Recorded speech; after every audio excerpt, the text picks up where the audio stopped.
la direction de Terda. C'est à quelques 35 km de la ville d'Al-Rachidia. C'est la ruée vers le trésor extraterrestre. Je m'explique, la région est très prisée des chasseurs de météorites. Et justement, une météorite était tombée le 25 août dans la région, provoquant une grande déflagration dans le ciel. Mohamed Eitelshkar. Dans un ciel partiellement brumeux, mardi dernier, les témoins parlent de claquements secs d'une foudre. On dirait une foudre à 3 reprises.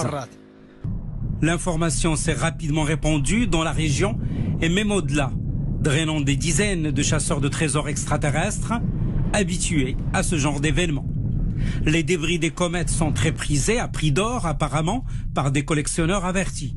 Et voici une première moisson de ces chasseurs de minuscules débris venus d'autres corps célestes.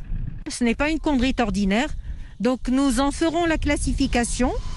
Et dès que cette classification sera acceptée, eh bien, nous en ferons donc la déclaration officielle. Alors, notre travail pendant les 20 dernières années, ça a été de donner une identité marocaine aux météorites marocaines.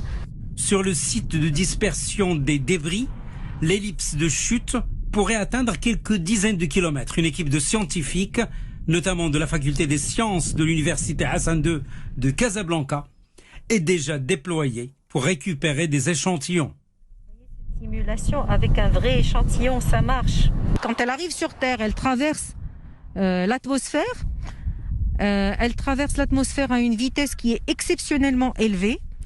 Et cette vitesse fait que la météorite subit un frottement.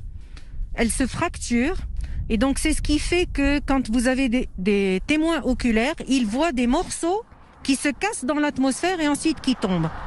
Les débris sont dispersés dans une zone située à quelques 35 km d'Al-Rachidia, entre celle-ci et Gulmima. Des pépites extraterrestres, des bouts de pierre qui ont une valeur scientifique inestimable.